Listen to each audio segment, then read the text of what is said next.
Dear Rabbi Gruen, what do I do when my wife kvetches about something that I think is unimportant? For example, she says my son isn't getting enough exercise.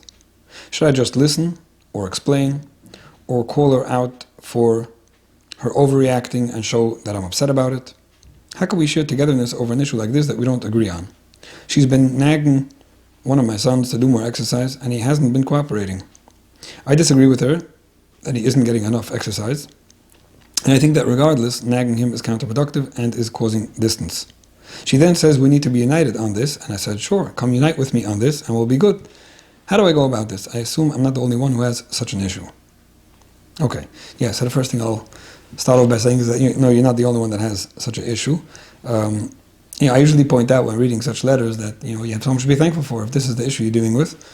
Anyone listening to my classes has heard me describe situations that seem far worse, I should say.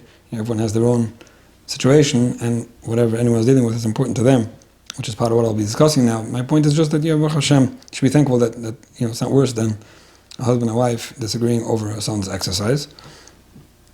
But aside from the fact that you're not the only one who has such an issue, it's literally inevitable.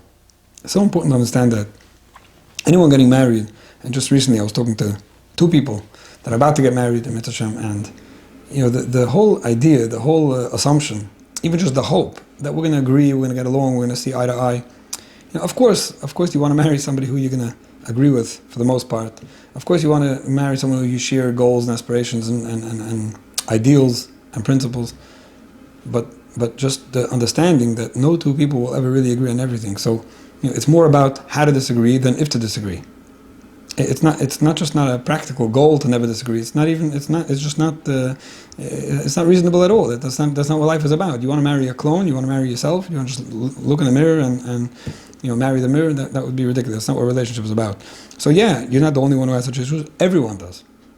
From the best to the worst. From the best relationships and marriages, there are differences of opinions, and sometimes about more important stuff, sometimes about less important stuff, but it's always there. I'd want to address this by first leaving the example on the side, because like I said, it's not about the example of the exercise. It's a disagreement between two parents about how to parent. Okay, that's so common. It starts with acknowledging, and this is what I started with the words from the Alshich about the Machzah Shekel. It starts with acknowledging that there are a lot of people. Each one has their way of understanding something. Ein Dai Sein Shovus, Chazal teach us we all think differently, have different opinions. And everything is relative. Everything is relative. I said a shir in Kehelis last week on the Pusik that Shlomo Melech says, "V'shavti ani ve'era hevel tachas Hashemesh," in the fourth Peirik. I see another hevel that there is in this world. Yesh echad v'ain shayni. There's a person who can't tolerate other people. Gam bain v'ach ein loy. He can't get along with people around him. It's all about him. It's all about how he understands. And I spoke about how Hashem made this world with so many people thinking differently and seeing differently and believing differently. It's just part of the fabric of creation. There isn't an issue that everyone agrees on. So people think sometimes, well, great minds think alike. So, it's a nice phrase that will make me assume that whoever has a great mind will think alike like me because I have a great mind. And whoever doesn't must not be a great mind. It's ridiculous. It's ridiculous. I mean, there are places where you see that great minds think alike, but I think there are more places where you see that great minds don't think alike. And to assume that somebody doesn't have a great mind because they're not thinking like you, or that you don't have a great mind because you're not thinking like them, I think is a big mistake. So it starts by understanding and acknowledging that any idea, any opinion, any mindset, whether about important or unimportant, for example, right? Okay, I think it's important, you think it's not important. I think it's very important, you think it's not at all important. Well, that's one kind of way that people disagree. And even when it comes to good and bad is already more significant. Right, it's more significant. It's further away, and it's more important to understand what good is and what bad is. And it's almost all relative. There are so few things that are set in stone, other than what it says clearly in the Torah, or other than something that al pi halucha everyone agrees on. But there's so many things. There are much more things that somebody will say is good, and the other person will say is bad. And you know what? They're all entitled. Everyone's entitled to an opinion. Anyone who's looking at it like yesh echad v'ain shayni, it's all about how I understand it, and everything else is not important. You're starting on the wrong side. And interestingly, almost every mindset and opinion and approach could be backed by certain reasoning, certain understanding, certain logic, certain proofs. Everyone has it. Nobody's just being ridiculous for the most part. Almost anything anyone will say could be backed by a certain understanding. And you know what? There are people that will agree with it. And then people start getting stuck on, but most people, or almost nobody, or it's not. Almost everything somebody will say, there are people that agree with it, people that can understand it. If they present the case to somebody, maybe they're not presenting it in a balanced way, but people could understand it. So when you get stuck on disproving it or debating it, sometimes it works. It's nice to have a conversation, try to explain yourselves to each other. But most often, after you tried once or twice, it didn't go anywhere, stop. It could be so obvious to you that the person doesn't make sense, and to them they make sense. And sense is relative. I think this is just, it's so important to acknowledge this if you want to get anywhere when it comes to these kind of things. Bichlal, the fact that people allow each other, right? Let's go back to important and not important. Forget about good and bad, forget about just arguments. But important and not important. Something is important to me, it's not important to you. It's crucial for a spouse, for spouses, for two people in a marriage or any relationship, to allow each other their lists of importance and not importance. I allow you to feel that this is very, very important. Because it's important to you, and important is relative. And if I'm trying to make it unimportant to you because to me it's not important, that would be wrong of me. And if you're trying to make it important to me and you're not allowing it to be unimportant to me, that would also be wrong. It's not just the opinion that I allow you to have an opinion. It's a feeling, it's an opinion, it's an approach to something. To me this is important, to you it's not. I think we both deserve to allow each other that position. It's sad when this alone turns into such contention, the fact that it's mamash not even practical. Just the fact that to me it means something and to you it doesn't, I can't handle that. I can't. How could you not be as disturbed as I am? How could you not react like I am? How could you not take this personal or be passionate about it? And the other way around as well. Why do you care so much? I can't stand. I don't know how somebody could care. These are so common, these phrases, and they're so wrong. I think it's important for people to know to have that in mind before addressing any kind of argument. In general, the fact that somebody wants someone else to agree with them, most often, is not coming from the fact that they're so confident about their opinion, and it's so right to them that they can't handle what somebody else doesn't agree with it. It's just the opposite. Literally just the opposite. It's most often coming from a certain insecurity, that I'm so insecure and actually unsure and lacking confidence that I need someone to agree with me. And that's why I can't tolerate when someone doesn't agree with me. But regardless of where it's coming from, it's wrong. It's wrong regardless of where it's coming from. It's just important to note that when you see somebody like so stuck in a position, it's not necessarily coming from the fact that they really believe in it. Now you have to bring more proof, some more evidence, and more people to tell you. It's just the opposite. They can't handle that somebody's disagreeing with them. And it's actually a weakness. There's a lot of manipulation that people use from phrases like, oh, you must be crazy, or you must not care, or you must be obsessed, or you must have your parents, or this, or your background, your grandparents, your whatever, trauma. It's wrong to try to manipulate someone into giving up on a position or opinion. And it's wrong to even think, even if you do think, especially if you don't, but even if you do think that if they would only care about you, they would agree with you, it's not coming from the right place. Okay, so I think I just made that part clear. So in a case like this, wherever anyone feels, I feel one way about something, my spouse feels another way about something, it's totally fine. There are many people that feel like you, many people that feel like her. If you think you could have found somebody or married somebody who would feel the same as you in this area, you're probably right. And then you would have a lot of other things that you wouldn't agree about. Not a question. Now, the question is, what do we do with this practically, right? What do you do when somebody's nagging you or disagreeing or arguing with you? Now, sometimes you start off, the question goes, what do I do when my wife kvetches about something that I think is unimportant? Very often, it's just kvetching. And you should be able to tolerate that. Some women kvetch more than others. Most women, I think, kvetch more than men. But maybe not. There are a lot of men that kvetch too. I mean, men between themselves also, there are a lot of people that are kvetching and complaining and not happy with things. I was talking to a man the other week, and I said something about there was a shidduch question that somebody asked me. As you go into a shidduch, they know certain things about the other person. That's not so. Let's talk about kvetching. Let's talk about the kvetching part. Should I marry someone who's known to kvetch a lot? And that wasn't the question. I'm just using it as an example. Should I marry someone who's known to kvetch a lot? I don't know if I can handle somebody who's going to keep on kvetching, consistent kvetching, chronic kvetching, whatever you want to call it. So I repeated it to someone. I said, somebody asked me this question, if they should marry someone if he should marry someone who kvetches a lot. He's like, yeah, why not? I said, no, it seems that he doesn't know if he can tolerate so much kvetching. That was his question. So what do you mean, don't all women kvetch? I mean, my wife kvetches all day, all night. It was just interesting how, the fact that he got used to something, he thought it was so normal, and it wasn't the kvetching part. You could be sure it was something a little worse than that, a little more intolerable than that. And to him it was like, okay, this is what I live with, and it's okay, and I can handle it, and I got used to it, and doesn't everyone do this? Like, what's the big deal? So why wouldn't he marry someone who does that? My point is just that, if it's only kvetching, yeah, a lot of people kvetch and complain and like to vent about things that are bothering them, and it's relatively normal, and there's a place for it. There's a place for it where a spouse should feel comfortable kvetching to someone and being heard. Now, the problem is that sometimes the person who is kvetching doesn't know what they really need. I'm kvetching, but I don't know what I want from you.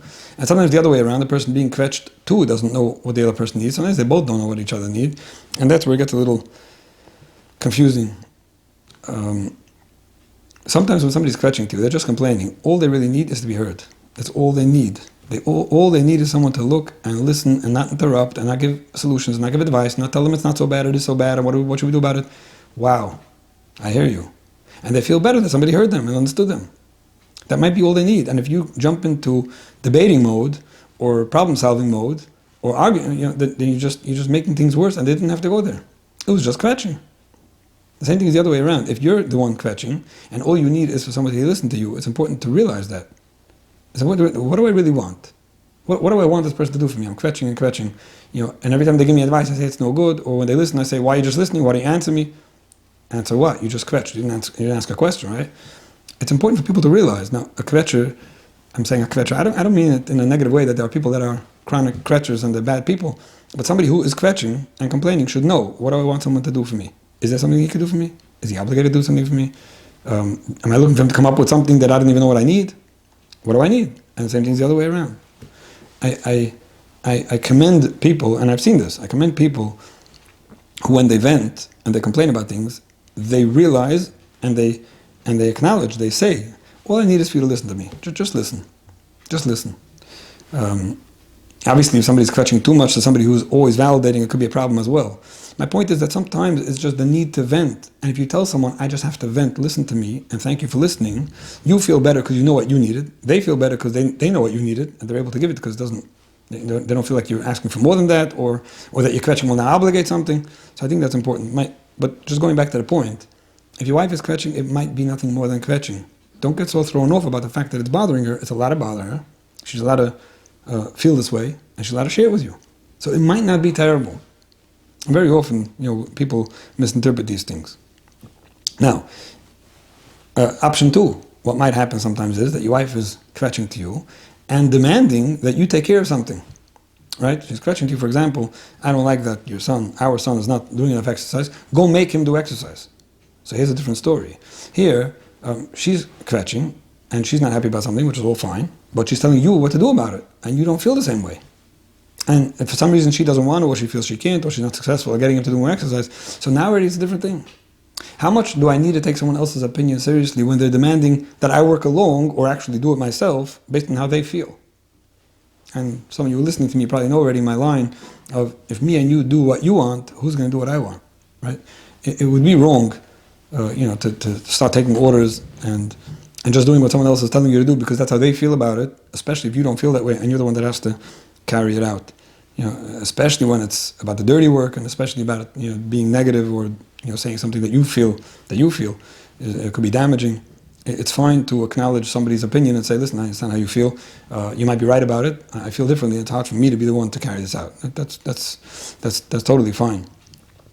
Now, obviously, there's a lot of situations where the justification for why somebody's looking to impose their opinion on the other person is about the damage that it could cause if you don't do like I say. And it's interesting how so often it goes both ways. You're both in literally the same position, right? Your wife could tell you that, we're allowed to have different opinions about stuff, but in this case, if he doesn't do exercise, he's not going to be healthy. So there's damage over here, right? I have to impose my opinion, and you could feel the same way. You could feel that if you don't, impose your opinion and make sure that he's not going to be nagged for the exercise that he's not doing, it's going to cause a distance in the relationship and other stuff. So you both feel entitled to not only have an opinion, but to actually, try to get the other person to work along because there's damage. Now, it's just interesting to note, so we both have the same feeling. And this is so common. It's so common for people to not just disagree on something and feel one thing is more right than the other, but to get passionate about, I have to control the outcome. I can't let this happen. It's not good if this happens. And interestingly, you both feel the same way. And you're both entitled to feel it. Again, this is all part of just how you feel and see something.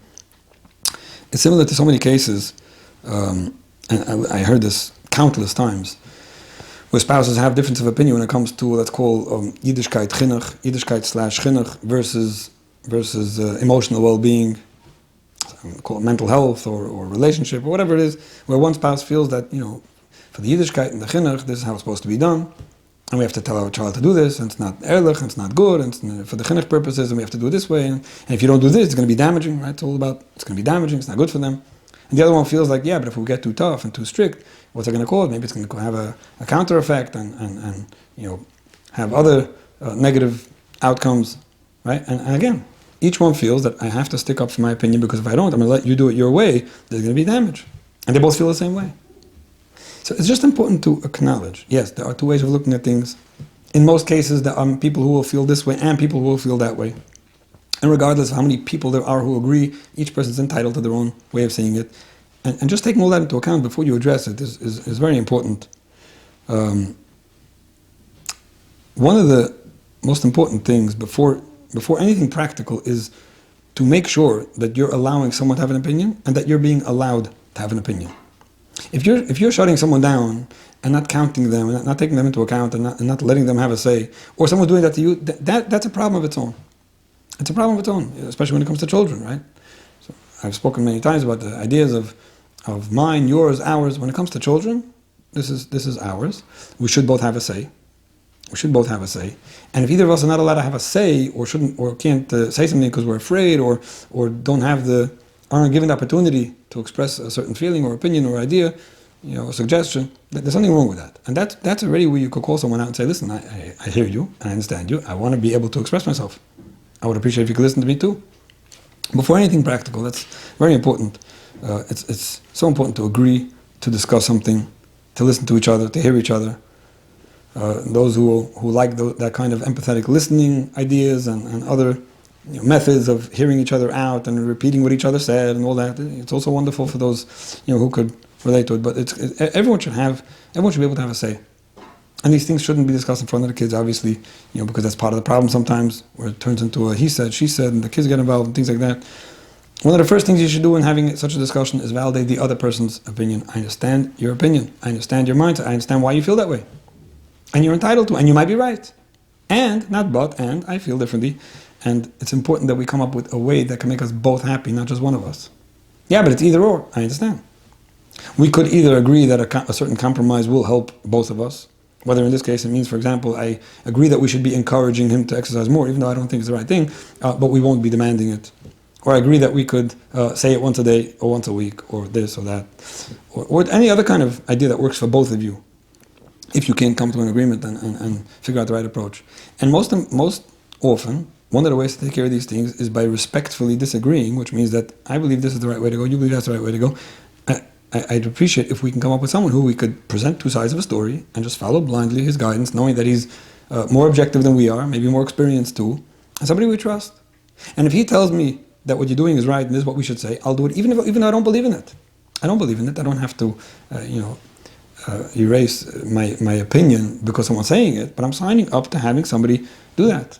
Just recently, I was talking to a young man who was matzliach, to implement such an idea at home, because he saw that it was getting ready. It was too often that they weren't agreeing on an approach with children, which is normal.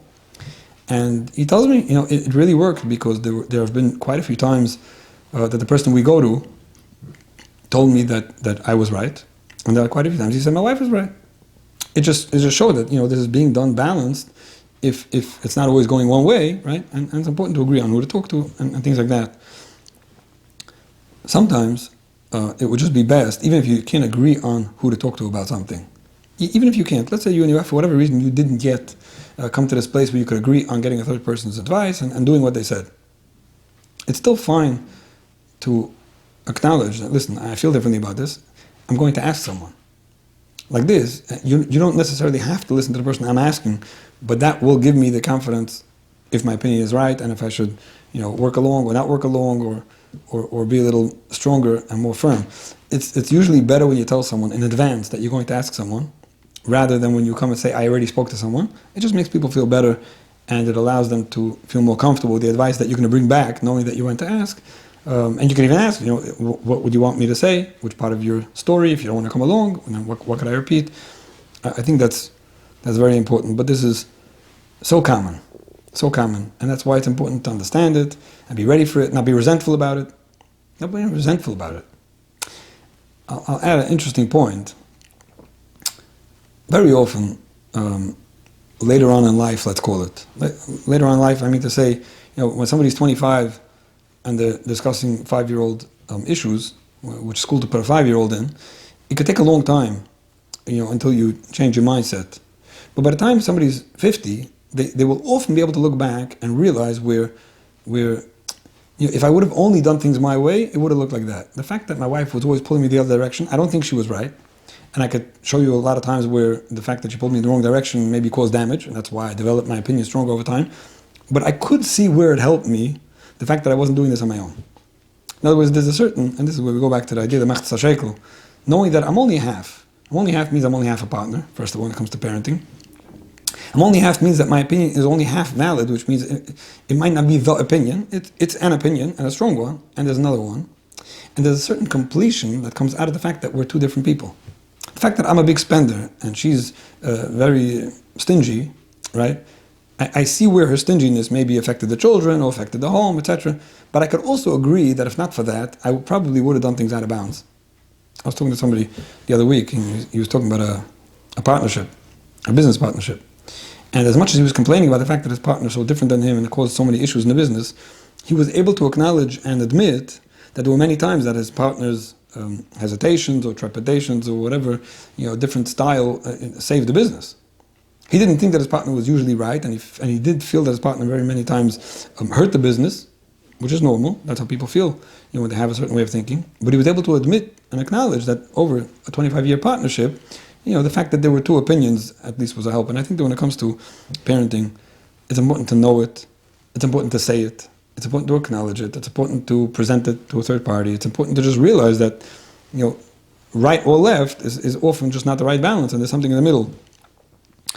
And going back to what I said in the beginning, this is why I didn't want to address the exercise issue, right? We could talk a lot about exercise, children's exercise, if they do want to exercise, they don't want to exercise, how important it is. But it's mamish not about exercise. There are so many opinions that are all within the range of normal, right? Nothing extreme. And everyone's entitled to theirs, and there are many people that see it this way or that way. None of them are terrible, none of them are the only way to go.